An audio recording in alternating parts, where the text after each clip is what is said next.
Hey, what's up, fellas? It's the second day of 2024.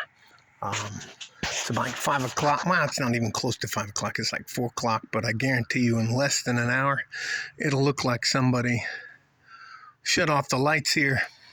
Got the palm trees trimmed, which is probably a good thing. Anyways, had a crazy experience today, and I'll tell you what it is. On Google Maps, it's called La Pizzeria, and it's off of Helen of Troy and Wrestler. It's next to the GECU down where I do banking, and it's a pizza place. My wife, and the people where she works order sandwiches and pizzas and calzones and all that kind of stuff. And as a matter of fact, she ordered some today, and they enjoyed it so much that she asked me this afternoon around 3:30 if I would pick up. It's called the 915, which is the area code of this area here in El Paso, Texas. Let me show you the back.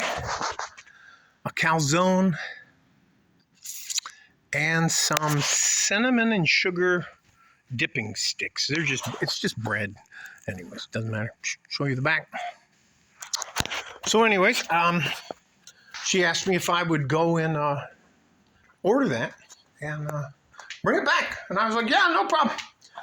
And when they went this afternoon, their bill was like $60. And my wife and one of her coworkers, Janet, went to pick the pizza up, and they paid with a $100 bill. And I'm going to get to the point. So anyways, it's about 3:30 now. Oh, it's actually 5:24 now. So I guess I misspoke about them shutting the lights off. So anyways, about 2 hours ago, I go down there and I'm like, hey, I'd like to order this. Da-da-da-da-da. And the guy puts his hand up. Little short Mexican guy. About this tall, round face. And he looks like I've somehow insulted him. And I was kind of like, because he put his hand up, like, talk to the hand. And I was like, okay, here we go. What's your first name? And I was like, what? What are you talking about? What's your first name? And he said, it just went downhill for them. So we get through our first name, and I made him call me David Smith. And there's only two other people in the restaurant. They're sitting off to this side. Anyways, it's a male and a woman. So I ordered the pizza, and it comes out to $55 for 2 or 3 pizzas, a calzone, and some more of those sticks. And we're going to have 4 or 5 people over tonight around 7:30. And I pull out a $100 bill, which is the only money I brought in cash to pay. And he says, we don't accept anything over $50. And I was like, well, my wife was here earlier today and paid with a $100 bill and a $20 bill. He said, that's impossible. We don't take down anything. Just so basically. And I don't know if you guys know that, but if you say that to my face, you're calling me a liar to my face. And that may not be the best decision for you to make or me to make. So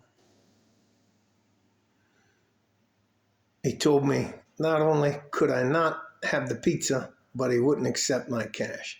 And I said, is there anything posted around here? Is there anything on your line? In fact, I said, it still has you guys down as La Pizzeria. And what it listed on the sign outside, it says the Great American Pizza. And I was like, what are you talking about? And this is U.S. legal tender. And you can't make somebody take your money, and you have the right to refuse service to anybody. And so I turned around, and I got 2 steps.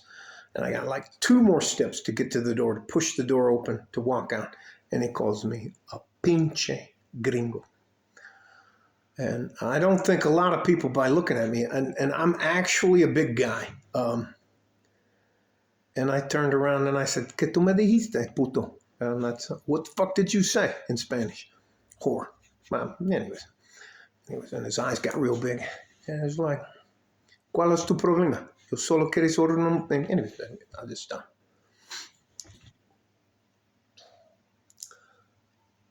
I have, throughout my life, I grew up in Highland Park, and I was one of 4 white kids in that entire neighborhood. And that's why my nose looks like this. I got my ears tucked. But anyways, you can see I have dents and scratches on my face and stuff like that.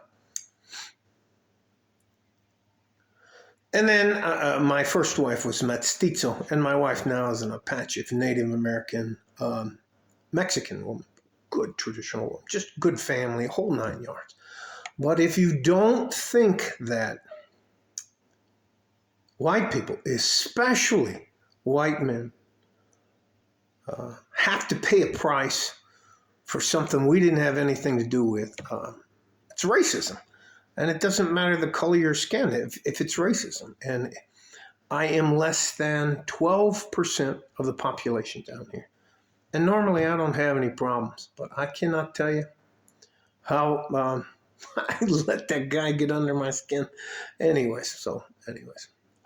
For me, it's enough now. For me, if I can see the guy's eyes get big, then I think that they understand that maybe you should just try to treat me like I treat you. And I wasn't rude to him or anything else. So,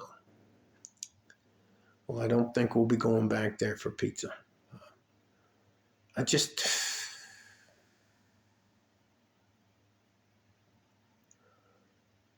I am not responsible for anything I did not do. And that's one of the things that breaks my heart about the MGTOW community is women in general tend to hold men responsible for things that they didn't have anything to do with. And I believe in what Martin Luther King said, God rest his soul. He said, you judge a person by the content of their character. And that's good enough for me. Doesn't make any fucking sense, man. But some of us... Anyways. It is what it is. But it's just sad, man. What is this second... Anyways, don't fucking matter. I think sometimes it's...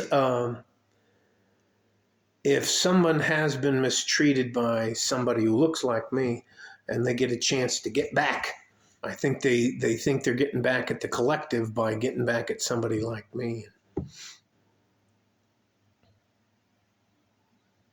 Can you imagine? Now imagine if this pizzeria place was all white and that Mexican guy came in and I did the same shit to him.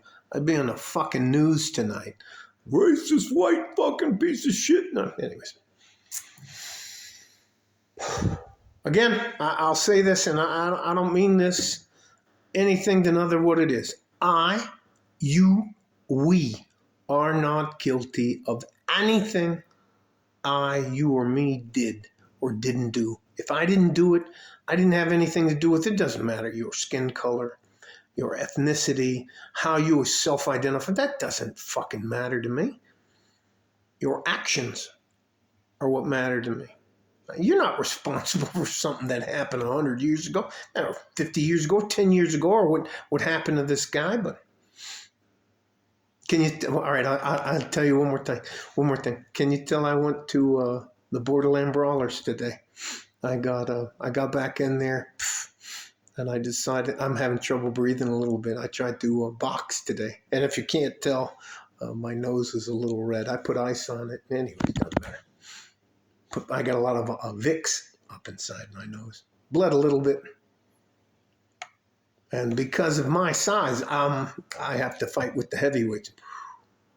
They may not get a good clean hit off a lot, but when they do, my eyes watered. My nose was like, anyways, went to one knee. Anyways, love you guys. I don't mean to bore you with this kind of stuff, but if you don't think that guys like me suffer from racism, you're out of your mind. I'm less than 12% of the population here in West Texas, El Paso. I don't have a problem with that. I speak Spanish. I'm trying to get along in that, but every once in a while it catches me sideways, especially when they talk shit about you in Spanish and they don't think you know what you're talking about. So anyways, love you guys. Stay safe and healthy. Take care of each other if you can, and if you can't, take care of yourself. I might get a little bit of a black eye, but you can tell. You can tell I got bopped a couple times, man. Third time I got punched, I went down to one knee. I was tapping out with my glove. Hey, don't fucking matter about me. Like a fart in a G-string from West Texas, El Paso. I'm out of here. I will caution you as you get older. I still got the moves. I know how to technically do it, but I'm slow. So by the time, and they make fun of me. They're like, I'll throw a punch and they'll go 1,000, 2, 1,000, 3. Anyways. Bye-bye, guys.